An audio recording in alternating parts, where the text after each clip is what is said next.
गांव में लगातार 3 साल से सूखा पड़ा हुआ था। खेतीबाड़ी पूरी तरह चौपट हो चुकी थी। गांव वाले हताश होकर चौपाल में बैठे थे। उदासी छाई रहती थी। भाइयों, हम मेहनत तो करते हैं, लेकिन खेत खाली है, न बारिश न फसल। ये सब भाग्य का लिखा है। जब किस्मत साथ न दे तो मेहनत भी बेकार जाती है। किस्मत किस्मत करते रहो, लेकिन पेट खाली रहेगा। कोई उपाय सोचेगा भी या नहीं? लोग आपस में बहस करते थे, लेकिन कोई ठोस निर्णय नहीं ले पाता था। अर्जुन, जो चुपचाप बैठा सब सुन रहा था, घर लौटता है। रात का अंधेरा और मन में उथल पुथल उसे बेचैन कर रही थी। क्या सच में मेरा भाग्य कमजोर है? चाहे जितनी मेहनत करूं सब बेकार। अगले दिन अर्जुन जंगल की ओर निकलता है। पक्षियों की आवाज, पेड़ों के बीच से आती हल्की हवा। वह पास के एक महात्मा के आश्रम में पहुंचता है। गुरुदेव, मैं हताश हूँ। क्यों मेरी मेहनत सफल नहीं होती? क्या मेरे भाग्य में बस दुख लिखा है? भाग्य को दोष देना आसान है, लेकिन जान लो, भाग्य लिखा जरूर होता है, पर उसे बदलने की ताकत सही दिशा की मेहनत में होती है। लो ये पत्थर, इसे बाजार में बेच कर आओ। ध्यान रहे, कहना मत कि यह साधारण है। अर्जुन पत्थर लेकर राशन के दुकानदार के पास गया। पत्थर दिखाया और उसका मूल्य पूछा।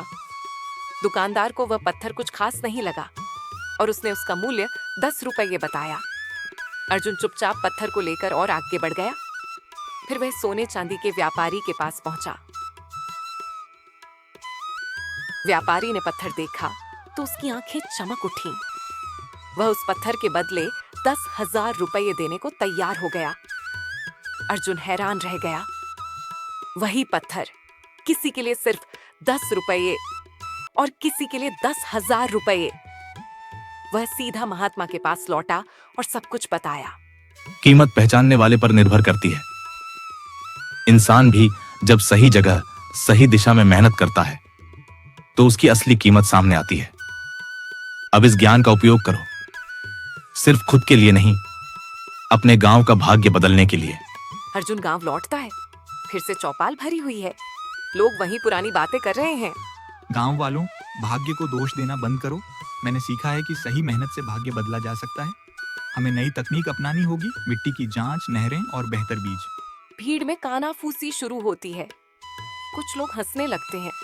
अरे, ये अर्जुन क्या सिखाएगा हमें? इसकी अपनी फसल बर्बाद होती है। हाँ, हमें ये नया ज्ञान देगा। ये पागल हो गया है। अर्जुन शांत लेकिन आत्मविश्वास से भरा रहता है।